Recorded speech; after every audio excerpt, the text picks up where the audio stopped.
Do you have old laminate countertops that really need to be replaced? Well, if so, you're in the right place. In today's step-by-step tutorial, we're going to show you how to safely tear out your existing countertops and install brand new ones. We're building MDF epoxy countertops from scratch, but the main focus is teaching you the full demo and installation process so you can save some money and get pro results at home. Enjoy the video.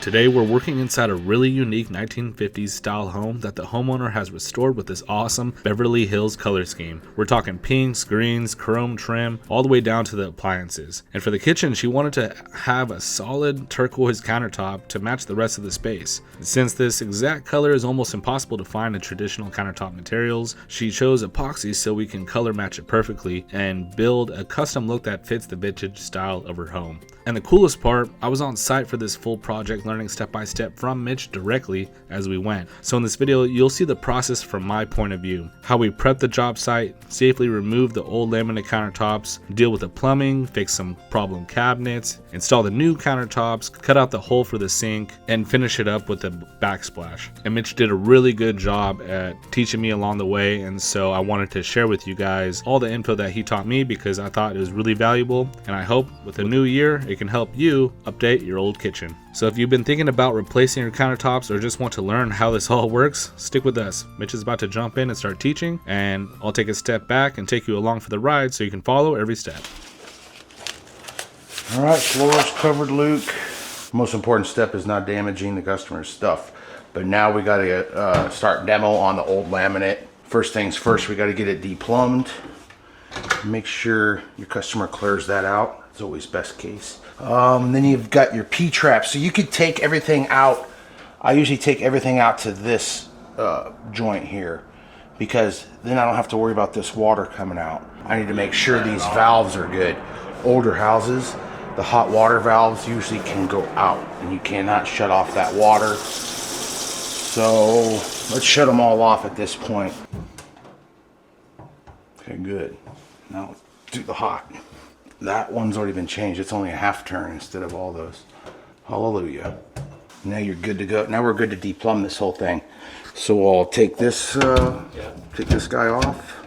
And then when we take the whole sink out, I'll remove the rest of this plumbing and bring it back in for the... Odds are they're not going to line up. You got this off, the valves are off. I made sure they're not leaky, but keep an eye for this bad boy. More than one time I've tried to remove the sink and that's still this to the dishwasher drain. If there's a disposal, a garbage disposal, this drain's going to be attached there. So you'd come in here and pop off the disposal and just drop it here and leave this drain attached to it. And just leave that disposal right here. Yep, and I'll usually stuff paper towels in it, especially if it's tile or something and crumbs can get in there. A rag or a wad of towels. But this is probably going to be good to go, other than some might come out of that. But when I pull this sink out, what I'll do is stuff it in this trap here. And that's another pro tip on, bro. If you come to a job and one of these is leaking, but just a little bit, don't even worry about it. Close it as tight as you can, remove the sink, and then take this supply line and stuff it in the P-trap, and then it leaks into the drain. It don't matter. All right, so I'll loosen that so when it comes time to pull that out, I'll be able to easily remove that hose. I've loosened this so when I pull up, it's gonna pop right out of here. I'm now gonna take a flathead and remove the clips that are on the bottom side of the sink. And then the sink will pop right on out. We'll have to take the supply lines off the valves as well.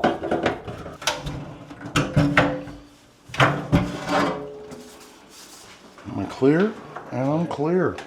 Easy as pie, cherry pie. So now, we're gonna put these goodies back on the bad boy. Yeah, we're gonna take this off right now. Right in here, but I'm gonna put these on so they don't lose them. It's like my arteries. It's like an American artery. Too much fast food. Okay, that part was pretty easy. So step one was just, we have to remove the sink first. So the first thing we had to do was turn off the hot and cold supply valves, disconnect any faucet supply lines, and in this case we left the P-trap, and then have a towel or bucket down at the bottom of the cabinet just to catch any water that drips. The next step is to break the seal around the top mount sink, so take like a razor and cut that silicone caulk around that rim so we can pop that sink out, and then remove those sink mounting clips underneath, and then just double check that everything is not attached anymore before safely lifting that sink out. And just when you lift it out, just lift it straight up and be careful and get it out of there. And that was it. On to the next. What's next is laminate comes out. And because we're between two walls, which this is a U-shaped kitchen pinned between two walls, it's tricky to get them in and out without damaging the walls. So that's why we have that little dog ear on that side. We got to cut the sink. Is usually what I do, is the easiest way here, and not keep this as one piece. And the very first step is you got to remove the dishwasher, because if you pull this whole thing up and this is attached, it's going to rip those things out. Praise be, not attached to the top. It's attached to the cabinets. More better even, as my dad would say. So I always like to investigate, kind of see how the heck these are put in. This is an old kitchen. Oh, okay, wait a minute. This is another problem area. Sometimes these are called Lazy Susans. They'll come all the way up and attach to the laminate. But again, hallelujah, that one is attached to structure. So that's the best case scenario. I've had to reattach them. And then you got to make sure it's plumb, or it's the things like, wow, wow. And this cast iron will always be in the front, whatever's heaviest. So the hard part was doing this with granite. When I'm turning out laminate and it's attached up here, we got to epoxy a block up there. So that's good. Okay, cool. Is it a Phillips? Yep. I'll go get a Phillips bit on an impact. Sometimes, if they didn't have all these screws like this, you can, if you're lucky, you can grab the corner and lift right up.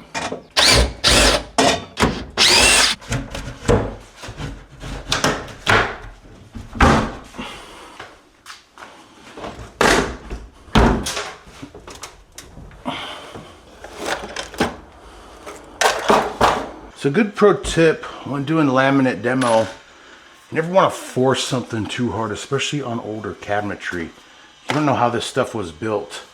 So you could pull up, muscle up, yeah, I did it, but now pieces of the cabinet are coming up and you're going to spend more time rebuilding that than just taking your time pulling screws. Like my big drill wouldn't fit in this, but they probably didn't even have power drills when these were built. So get your manual, go grandpa mode, and just take them on out.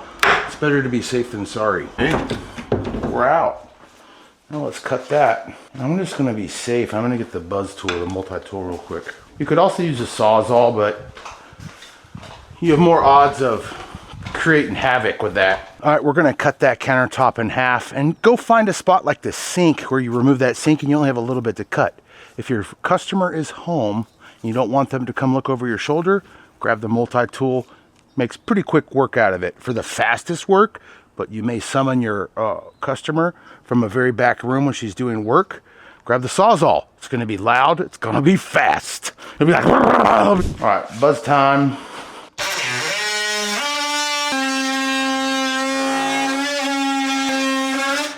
Okay, cool, we're up above, so that's even better. Super safe to do this.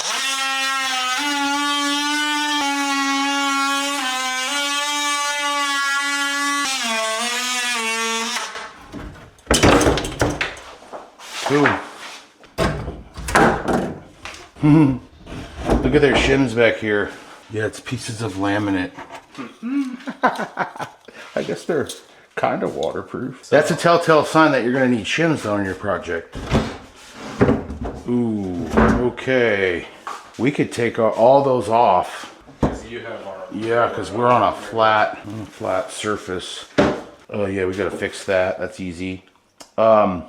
So old stuff, like older cabs like this, you see how they sit below that? So we should be good because our stuff will be up and they grab at the bottom anyway. So we're all right. But every once in a while, like you'll have to put a buildup strip across the whole countertop here. So if we've got to do that a couple times. If these were flush, then yes, it would rub. So I'm going to come with 1/2 inch material. You could, it's best to get a strip rather than shim it, but in the binds you could shim it. Created in 2011, so it's a 14-year lifespan. It's starting to swell back there. That's one thing. Silicone around your sinks and backsplashes is that's going to be your first thing to fail.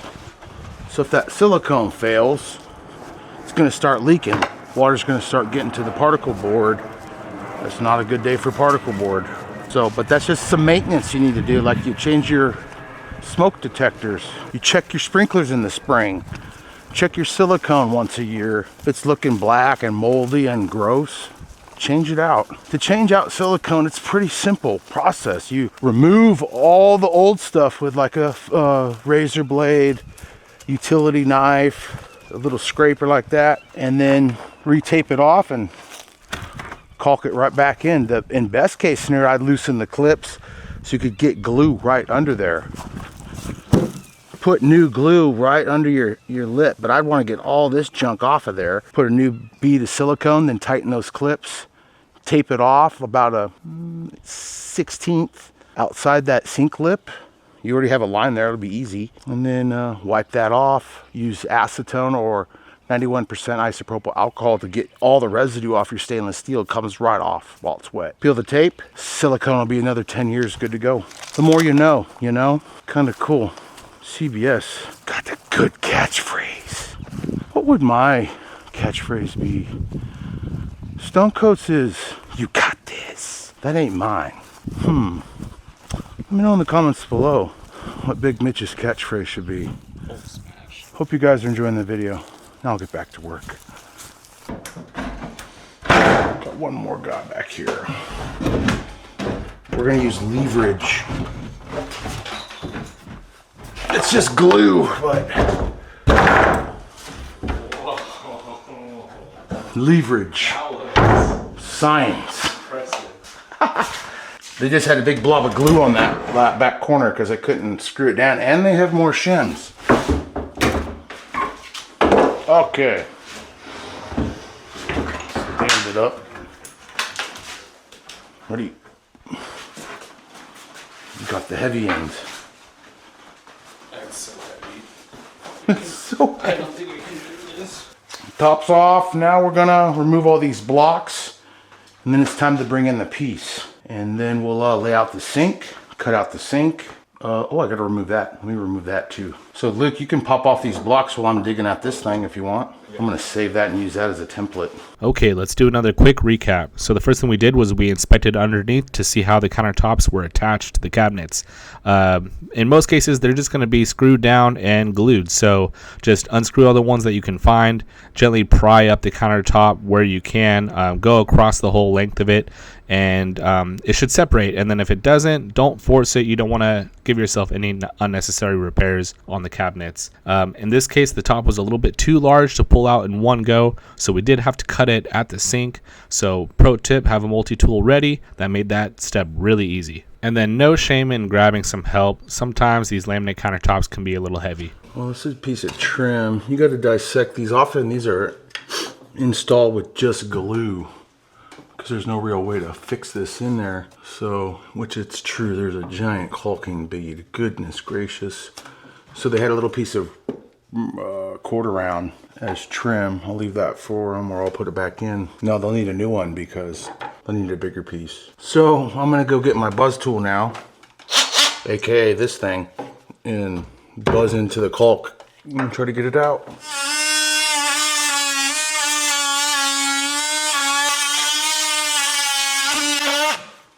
Might have to break the front edge off. Golly.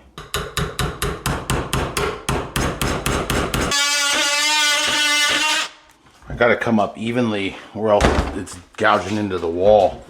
Okay, now I'm gonna do the other one. Yeah, baby. Exactly what I wanted. Mechanical advantage. Liquid nails.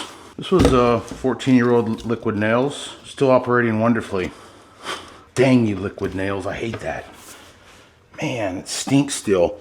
And there you have it. We've successfully torn out these old laminate countertops. Next up, we're going to clean up a little bit and install our brand new epoxy countertops. I'm going to go ahead and give you guys the long play of how me and Mitch got this thing in. When you're pinched between two walls, it makes it a little bit more difficult, so you have to take your time and just make sure that you don't ding anything up. Fantastic work.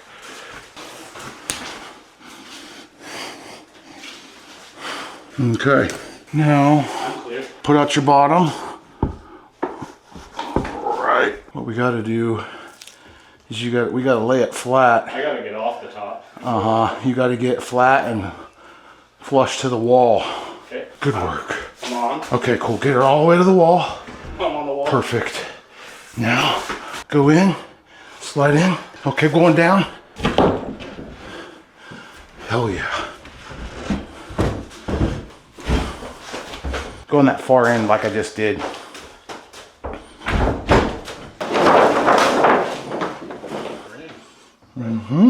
Kenny did us a solid and cut them to size. We're good to go. Next step, man. Great job helping me, bro, on that set. Those can be tricky. The hardest ones to set are when you're pinned in between walls. If you have no wall here, you have all the room in the world to get away from your wall, set your top, get it back, then slide it in without damaging the wall. It's the most important step. We didn't damage the wall here, didn't scrape, ding, or hurt the wall there, or hurt the piece. We're on to the next step successfully. Now we're gonna lay out the sink.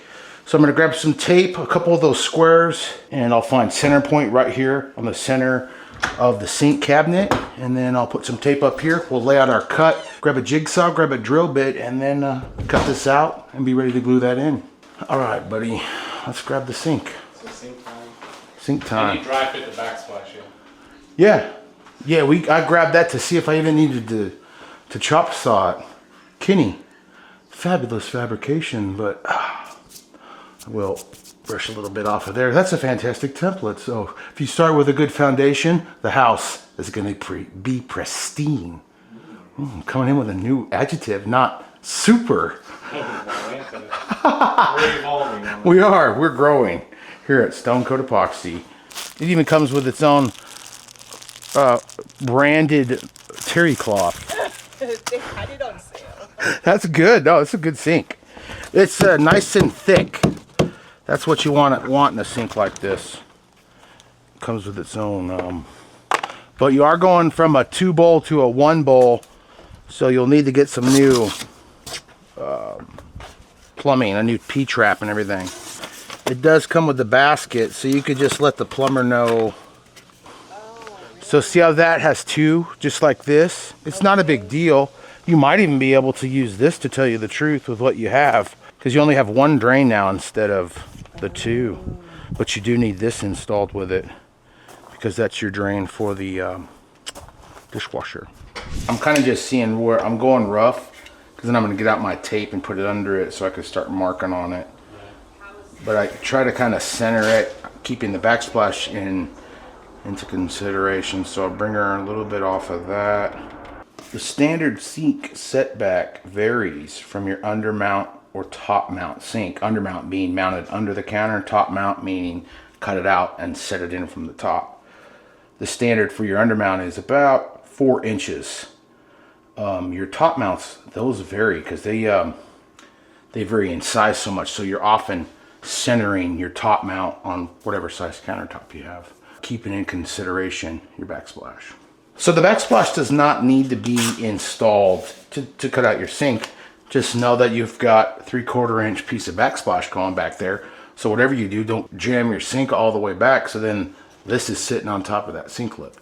That would be a job site fail. Nobody wants that. So every time you buy a new sink, it's going to come with a template for you to use on your countertop, which makes this step even that much easier. But what you're going to do is tape off your area on top of your countertop so you can mark on that tape where you need to cut, where your lines are, and then that way also you protect the countertop from scratches. You're going to cut your 4 corners, give yourself some pilot holes to make it easier to plunge your jigsaw into the top, cut on your line, and then cut around through those holes in your corners. Then immediately following that, you're gonna drop in and do a dry fit with your brand new sink. Bingo. Nowadays they make small bathtubs as kitchen sinks. So these are the original cabinets of the house, which is probably 30, 40 years old. So we had to make a couple modifications, which I got my sink as far back as I could. I pushed it back knowing it's a big sink for a pretty tight cabinet. But it worked out. I just trimmed the back of that face frame so it was hitting that front of that sink bowl. We're good to go. Off to the next step. I'm going to tape about a 1/16 outside of my sink lip. I'm going to pull that back out. Then I'm going to do a very heavy bead of silicone inside my tape. Bring my sink back. It's going to squish out. I'll tool and eliminate most of that silicone using my finger. Come back with paper towels and isopropyl alcohol. Wipe that clean, so then I'll peel that tape. It's going to be nice clean line. Let that dry. That's the best way to seal that sink. I don't just have a little beauty bead here. I have a nice big fat bead squishing out underneath there. A seal, a gasket. It's going to keep water from getting into that seat cabinet. Okay, and once the countertops are set in place, the first thing we focus on is getting everything level. We use shims as needed and check level front to back and side to side. This step is critical because everything that follows depends on this. After we level, we secure the countertops from underneath the cabinets using 1¼ screws, going through the cabinet supports to lock everything in solid. Next up is the sink. Like Mitch mentioned earlier, we want a heavy bead of 100% silicone around the sink cutout, drop in the sink, tool away the excess silicone, and wipe everything clean for a watertight seal. For the backsplash, we use 100% silicone again, applying generous dollops across the back, pressing it tightly to the wall and letting it set. We also templated and cut out the remaining countertop section and dry fit it carefully, then glued and shimmed it into place, and always be mindful of those walls so we don't create extra repair work. Hey, baby. Can he do it? This is fantastic. Let's take off the tape. Once everything is set, we finish with paintable caulk where the backsplash meets the wall. Clean that line up, then tape off where the backsplash meets the countertop and apply a final bead of silicone to complete the install. And to wrap it all up, we'll make sure we clean up after ourselves and give the countertops one final wipe using our liquid smooth. It just cleans the countertops very nicely and it smells great and leaves everything looking dialed in. We hope this video helped you to understand how to properly tear out old laminate countertops and install brand new MDF epoxy countertops. And what do you think of the customer's Beverly Hills inspired 1950s design? It was definitely unique, but the tops definitely tied the space together and we really like how it turned out. And let us know what else you want to learn from us in 2026. And like always, you got this. We'll see you on the next video.